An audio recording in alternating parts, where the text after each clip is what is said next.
Hello and welcome, child of God. Happy Sunday. I hope you had a good one. What was your take home from church today?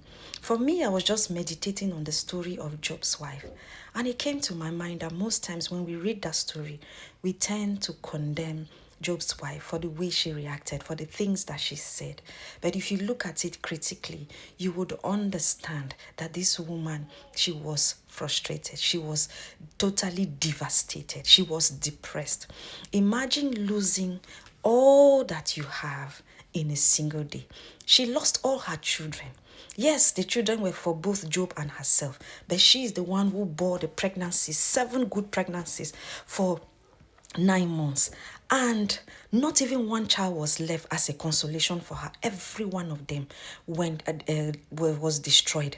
These were already grown-up children. I want to believe that she might already be thinking of enjoying the privileges of being a grandmother.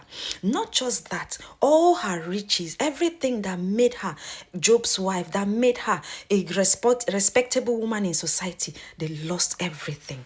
And then she saw the man that she had always honored, respected, called her husband, reduced to nothing.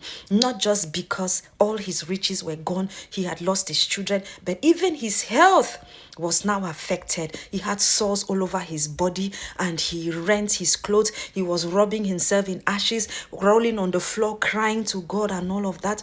Which woman will not react the way she reacted? Maybe you and I as women would even do worse if it were just one child that was taken from us, snatched in that kind of way, destroyed. It's not even a case where you saw the child sick, you understood that, okay, maybe this child has a terminal disease or has one issue or the other, and then you are able to even see the progression, and then you begin to prepare your mind psychologically to accept the fact that this child will not be with you. She never had that opportunity. In one day, she lost everything.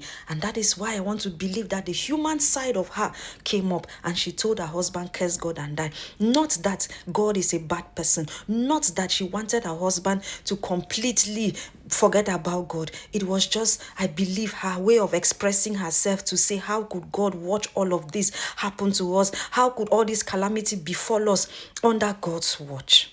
Who would not do the same? Or even worse. Yes, we are quick to condemn.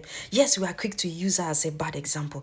But this woman was just human. And mind you, the Lord did not condemn her. The Lord did not rebuke her. Neither did he afflict her for what she said. Her husband said, shall we receive good and not evil from the side of the Lord? He also understood her position. He also understood her pain.